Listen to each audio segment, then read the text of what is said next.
bénissons encore le Seigneur qui nous fait encore la grâce d'être là par la grâce du Seigneur. Nous sommes toujours en train d'aborder notre thème, le combat spirituel victorieux. Et nous disons qu'en réalité, il serait bon pour nous véritablement de savoir qui est l'ennemi en face et de aussi comprendre aussi le contexte dans lequel nous sommes en train de vivre cette vie chrétienne. C'est une vie chrétienne non seulement qui est chapeautée par beaucoup de promesses, dans laquelle le Seigneur est avec nous, dans laquelle nous aurons la vie éternelle, mais nous devons aussi nous armer de cette mentalité que l'itinéraire sera, j'ai envie de dire, jalonné aussi d'un état de combat. Et donc, à la vérité, ce n'est pas un évangile qui a été voilé, parce que le Seigneur même le dit dans l'Apocalypse, il dit à celui qui vaincra. Et lorsqu'on parle de celui qui vaincra, on définit clairement qu'en réalité, il aura un combat. Rien ne se donne, tout se prend et tout s'arrache. Je le dis parce que beaucoup de chrétiens parfois sont surpris par beaucoup de choses. Ah, pourquoi ci, pourquoi ça? En vérité, il faut comprendre qu'en réalité, le diable est descendu. La Bible dit qu'il est descendu avec une grande colère et sachant très peu qu'il a très peu de temps. Et donc, sachant que nous avons un ennemi en face, sachant que nous avons un adversaire en face, la Bible nous conseille la prudence et surtout la simplicité de cœur. Nous avons commencé depuis la semaine dernière, nous avons touché des portes qu'un chrétien peut ouvrir et qui peut donner l'avantage au Satan, la porte de l'isolement spirituel, la porte de la convoitise, la porte de l'ignorance. Et nous croyons que vous avez été encouragés et édifiés. Et pour ceux qui n'ont pas suivi, vous pouvez retourner sur nos différentes pages. La grâce de Dieu va nous faire du bien.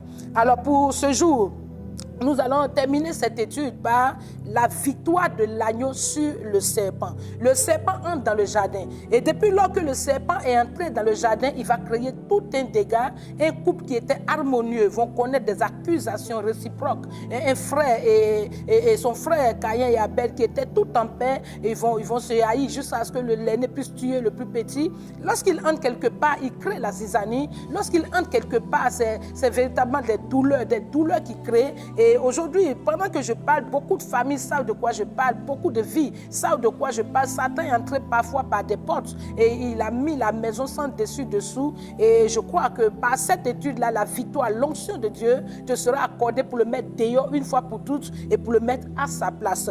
Donc véritablement, il est entré et il a pris le monde en otage à cause d'une pomme. Parfois on dit à cause d'une pomme. À la vérité, ce n'est pas une pomme en tant que pomme, c'est une symbolique pour dire qu'en vérité, il y a eu de l'autorité que Dieu avait donné à Adam et Ève, qu'ils ont bradé, qu'ils ont donné à Satan. Et depuis lors, Satan est devenu le propriétaire, j'ai envie de dire le dirigeant de ce monde. Nous découvrons ça dans 1 Jean, le chapitre 5. Lisons ensemble le verset 19 par la grâce du Seigneur. Il dit, nous savons que nous sommes de Dieu et que le monde entier est sous la puissance du malin. Alors, Satan s'est vu être propriétaire, être le gérant, le nouveau gérant du monde. Et il a créé beaucoup de désordre. Quand on lisait toute l'histoire de l'Ancien Testament a été chapeauté par des violences, par des guerres en un point fini. À la vérité, c'était la symbolique du diable qui refusait véritablement la liberté du peuple de Dieu, qui refusait véritablement la joie du peuple de Dieu. Et donc, Satan a agi, il a détruit. Vous allez voir que Jésus vient. Et pendant que Jésus entre en scène dans le livre de Matthieu, dans le Nouveau Testament, il va trouver un peuple déprimé, des personnes malades, des personnes véritablement à bord de suicide, des morts en un point fini. Et donc c'était un décor sombre, un décor véritablement de défaite, un décor véritablement de laisser pour compte que Jésus a trouvé une population affamée. Et c'était l'image de qui nous étions lorsque Christ est venu à nous. Et donc, quand Jésus entre en scène, il rentre en scène avec un mot d'ordre. Il rentre en scène avec une mission essentielle. Lorsque nous disons de Jésus qu'il est notre sauveur, en réalité, beaucoup n'apprécient pas ce mot à sa juste valeur. Ils n'apprécient pas à la vérité de quoi est-ce qu'il nous a sauvés. Parce que lorsque nous disons qu'il est notre sauveur, il faut bien que nous sachions de quoi est-ce qu'il nous a sauvés. Alors Jésus entre en scène pour réellement nous libérer de cet otage, pour nous libérer de cette prise en otage, pour nous libérer véritablement de cette possession. Et donc, nous allons voir 1 Jean 3, le verset 8, pour découvrir un peu la mission de Jésus. Il dit, celui qui pêche est du diable, car le diable pêche dès le commencement. Le Fils de Dieu a paru afin de détruire les œuvres du diable. Donc avant que Jésus ne vienne, personne ne pouvait affronter Satan. Avant que Jésus ne vienne, personne ne pouvait chasser Satan. Souvenez-vous que Saül avait un démon. Mais est-ce que le démon était chassé? On jouait plutôt de la harpe, On jouait plutôt des mélodies pour faire juste dormir le démon pour qu'il se retrouve un peu. Il n'y avait aucun nom par lequel on pouvait chasser les démons. Donc les démons détruisaient, les démons régnaient. Et donc Jésus vient comme étant le point final, comme étant le commencement d'un ère nouveau. En son nom, véritablement, désormais, il y a une limite qui est imposée à Satan et à ses démons. Alléluia, c'est la bonne nouvelle. Et donc, véritablement, la Bible déclare que Jésus vient dans le but de confronter le diable et de véritablement lui arracher cette autorité qu'il avait sur les élus de Dieu. Donc, qu'est-ce qui va se passer? La Bible déclare que cette mission sera possible à la croix. À la croix. Jésus va monter à la croix. C'est à la croix que tout va se passer. Pendant la naissance de Jésus, jusqu'à tout son parcours, il va affronter Satan. Mais là où il va mettre Satan totalement KO, écoutez, c'est à la croix. À sa naissance, Satan va vouloir utiliser la ruse pour pouvoir l'atteindre. Il va s'en sortir avec véritablement l'avertissement de Dieu. Vous allez voir plus tard, dans le désert, lorsqu'il sera en train de jeûner, Satan va l'affronter pour pouvoir le distraire, le séduire. Il va encore utiliser la parole, la connaissance pour pouvoir s'en sortir. Vous allez voir qu'ils vont s'affronter dans le jardin de Gethsémane où la sueur de Jésus devient du sang parce qu'il était éprouvé dans sa chair. Il était éprouvé. Satan, il dit que c'était l'heure de la puissance des ténèbres. Mais là encore, il aura la victoire. Mais là où il va mettre le sceau pour nous donner la victoire définitive, écoutez, c'est à la croix. Qu'est-ce qui va se passer à la croix? Petit 1. À la croix, il détruit le pouvoir du péché. Alléluia. La première chose que Jésus fait lorsqu'il monte à la croix, il affronte la base du règne du diable. Parce qu'à la vérité, la seule porte par laquelle le démon entre dans une vie et s'y installe, c'est le péché. Or, le péché dominait sur l'humanité. Le monde était pécheur. La Bible déclare que Jésus, en allant à la croix, la première chose qu'il fait, puisqu'il est venu nous libérer, il va d'abord prendre nos péchés. Il va d'abord nous libérer de nos péchés. Le pouvoir du péché va être détruit. C'est pour cela que l'apôtre Paul plus tard va crier dans Corinthiens. Il dit, oh mort, où est ton aiguillon? Oh mort, où est ton pouvoir? Il dit, l'aiguillon de la mort, c'était le péché. Parce que désormais, ce qui fait dans ton âme, désormais, ce qui fait ton pouvoir a été brisé. Et donc, à la vérité, tous ceux de l'Ancien Testament étaient, j'ai envie de dire, liés au péché, n'avaient pas le pouvoir. Souvenez-vous du pécheur qui priait et qui pleurait dans Romains le chapitre 7. Il dit, malheureux que je suis, je ne fais pas le bien que je veux et je fais le mal que je ne veux pas. C'est-à-dire qu'ils étaient liés. Mais la Bible déclare qu'en Christ Jésus, le péché n'a plus de pouvoir sur nous. Le pouvoir du péché a été brisé. Et à la vérité, c'est le point de départ de toute liberté. C'est le point de départ de toute victoire. C'est le point de départ de toute vraie délivrance. Alléluia. Et donc d'abord, il détruit le pouvoir du péché. Et qu'est-ce qu'il fait par la suite? Par la suite, qu'est-ce qu'il fait? Il prend le péché des hommes qu'il se l'approprie. À la vérité, qu'est-ce qui était en train de se passer? Jésus était en train de se trouver un prétexte, ou si vous voulez, un visa, ou si vous voulez, un feu vert pour aller en enfer. Parce qu'à la vérité, pour descendre en enfer, il faut être mort pécheur. Et donc, à la croix, puisqu'il ne veut pas, il n'est pas venu mourir pour mourir, il avait pour mission de descendre là, dans les régions inférieures, où tous les otages de Satan, dans les régions inférieures, où il avait gardé les clés des destinées, les clés des familles, les clés des succès. Il était, écoutez, mandaté à descendre, écoutez, dans la base arrière de Satan, pour mener le véritable combat et le combat à fond. Donc, il faut descendre comment? Mais étant pécheur. Donc, Jésus va devenir pécheur et la Bible déclare qu'il va descendre en enfer. Découvrons cela dans Actes chapitre 2. Lisons le verset 27 et ensuite le verset 31 par la grâce de Dieu. Car tu n'abandonneras pas mon âme dans le séjour des morts et tu ne permettras pas que ton sein voie la corruption. Donc à la vérité, Jésus est descendu en enfer pour celui qui a encore des doutes. Et donc c'est une prière. Il dit, tu peux pas, tu vas pas. Il était sûr que Dieu n'allait pas l'abandonner dans le sein de la terre. Et donc, il est descendu en enfer. Lisons le verset 31. Il dit, c'est la résurrection du Christ qu'il a prévu et annoncé en disant qu'il ne serait pas abandonné dans le séjour des morts et que sa chair ne verrait pas la corruption. Donc, à la vérité, Jésus est venu dans le mandat de descendre en enfer. Mais il était sûr et certain que le Père et le Saint-Esprit n'allaient pas le laisser dans le sein de la terre, n'allaient pas le laisser dans l'enfer. Bien-aimé, écoute, quand on te dit Jésus est ton sauveur, là, parfois tu banalises. Mais est-ce que tu sais qu'il est déjà parti en enfer à ta place?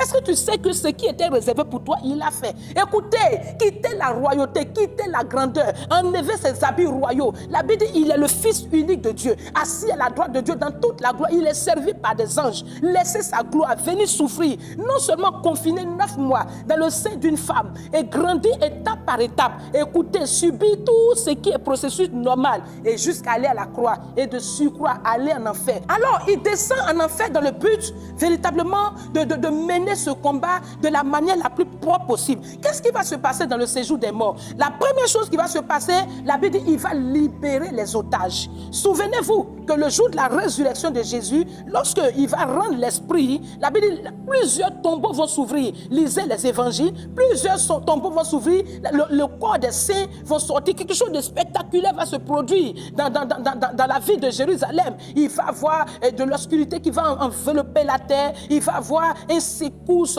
les rochers vont se fendre. C'est-à-dire qu'en réalité, étant descendu, il y a une guerre qui était déjà engagée dans le sein de la terre. Pour dire qu'en vérité, tout ce que Satan retenait injustement en otage, captif, il va libérer, il va ouvrir des prisons, il va ouvrir des prisons qui étaient destinées à avoir lieu 700 ans, 800 ans, 1000 ans, des prisons, des condamnations, Jésus va les briser. Écoutez, quand on parle du combat spirituel victorieux, nous sommes en train de t'amener à comprendre que ce n'est pas parce que toi tu te réveilles la nuit pour prier de 21h à 6h que tu es libre. C'est parce que quelqu'un est déjà descendu dans le fond de la terre. C'est parce que quelqu'un a déjà mené le combat. Si Jésus n'avait pas mené le combat, écoute, ce n'est pas nos jeûnes, ce n'est pas nos prières, rien à voir. Il faut reconnaître ce qui a été fait. Il va libérer les otages. Et qu'est-ce qui va se passer par la suite? La Bible déclare qu'il va récupérer toutes les clés de nos destinées. Apocalypse, le chapitre 1, lisons le verset 18 par la grâce du Seigneur. J'aime bien la parole de Dieu. Je suis le premier et le dernier et le vivant. J'étais mort et voici, je suis vivant au siècle des siècles. Je tiens les clés de la mort et du séjour des morts. Alléluia. Il dit que quelqu'un régnait. C'est lui qui contrôlait la mort. C'est-à-dire quand Satan veut aujourd'hui, tu meurs, tu meurs. Quand il dit toi, tu ne meurs pas, tu ne meurs pas. C'est lui qui régnait. Il avait les clés. Mais désormais, je viens pour que le pouvoir change de main. Et lorsqu'il descend en enfer, non seulement il libère les otages, mais il récupère les clés. Et quand il ressuscite, il dit, j'étais mort. Mais maintenant, je suis vivant au siècle des siècles. Qu'est-ce qui se passe? Il dit, je tiens les clés de la mort et du séjour des morts. Je suis en train d'annoncer à quelqu'un que ce n'est plus Satan qui sera le maître de quand tu vas vivre ou tu ne vas pas vivre. Ce ne sera plus lui qui va décréter quand tu vas mourir. Et Jésus dit, je tiens les clés de la mort. Tu ne mourras pas de la mort de tes ennemis. Tu ne mourras pas de la mort de Satan. Tu ne mourras pas de la mort de ces sorciers de ton village. Tu ne mourras pas de leur mort. Tu mourras du temps que Dieu a décidé. Tu mourras parce que tu auras achevé ta course. Le fil de ta vie ne sera pas coupé. Dis avec moi un vibrant amen ce soir au nom de Jésus. Alléluia. Il dit, je tiens les clés de la mort. C'est-à-dire qu'en réalité, Jésus a mené lui-même personnellement ce combat. Et il l'a mené dans le sérieux. Il l'a mené dans la profondeur. Jésus n'a pas mené le combat dans la superficialité. C'est-à-dire qu'il n'a pas affronté Satan sur la terre. Ils vont se donner quelques injures, quelques coups de poing, ils vont se laisser. Non, Jésus descend dans son QG. Jésus descend là où il y a sa base. Et il va l'humilier. La Bible déclare qu'en plus de prendre les clés, qu'est-ce qui va se passer? Il remet les clés à l'église. C'est là la victoire. Écoutez, c'est là la victoire. Parce qu'en réalité, lorsqu'il dit dans Matthieu 16, il dit, tu es Pierre, je bâtirai mon église sur toi, mais je vous donnerai les clés. De quelles clés il parle? Les clés de vos vies, les clés de vos mariages, les clés de vos promotions, les clés de vos affaires qui étaient contenues, qui étaient écoutées, confisquées, je les récupère, je vous les donne. Désormais, tu es le maître de ta vie, tu es le prophète de ta vie. C'est si tu décides de réussir, tu réussis. Si tu décides que tu ne réussiras pas, c'est toi qui diras. Il dit, ce que vous lirez sera lié, ce que vous délirez sera délié. Bien aimé, je suis en train de vous dire, parfois on met Satan à un certain niveau, mais écoute, il y a longtemps il a perdu le pouvoir. Il y a longtemps les choses ne sont plus dans sa main. Vous mettez tout dans sa main. Cafard passe, tu dis Satan. Et chien passe, tu dis Satan. Et écoutez, vers la fin, où sont les clés que Dieu t'a données? Il dit, je lui ai arraché les clés. Il dit, désormais, c'est moi qui ai les clés de la mort et du séjour des morts. C'est moi qui décide. C'est moi qui décide. Écoute, et cette décision, je ne le fais pas pour moi. Je te donne le pouvoir. Je vous donne les clés. Église de Jésus-Christ de Nazareth. Écoutez, le combat, ça se fait dans la connaissance. Quand tu as la connaissance, écoute, ce n'est plus une affaire physique. Ce n'est plus une affaire de transpiration. C'est une affaire de simplement dire des choses et la chose arrive. Gloire à Jésus. Alors, donc, il va le dépouiller de tout ce qui est clé. Il va véritablement mettre sa base en sang dessus et dessous. Et quelque chose de surnaturel va se produire. Colossiens, le chapitre 2, lisons le verset 14 au verset 15, par la grâce du Seigneur. Colossiens, le chapitre 2. Le Seigneur Jésus va nous faire du bien. Pour voir encore une des choses que le Seigneur va faire pour nous, Colossiens, le chapitre 2, lisons à partir du verset 14. Il dit, il d'abord effacer l'acte dont les ordonnances nous condamnaient et qui subsistait contre nous. Il l'a détruit en le clouant à la croix. C'est-à-dire qu'en réalité, lorsqu'il te libère du péché et qu'il descend dans le séjour des morts, il prend les clés, qu'il libère les otages, il dit tous les souvenirs que Satan pouvait garder contre toi. C'est-à-dire que sa base de données, où il y avait certainement des choses que chacun de nous avons fait. Jésus va entrer dans la base de données, c'est-à-dire dans la VAR de Satan et effacer les anciens souvenirs. Ma soeur, mon frère, si Satan avait l'habitude de t'accuser d'un avortement de 1995, il avait l'habitude de t'accuser des péchés de tes parents, dis-lui, il a effacé l'acte dont les ordonnances me condamnaient. Le combat est victorieux. Nous sommes plus que vainqueurs dans le combat. Alléluia.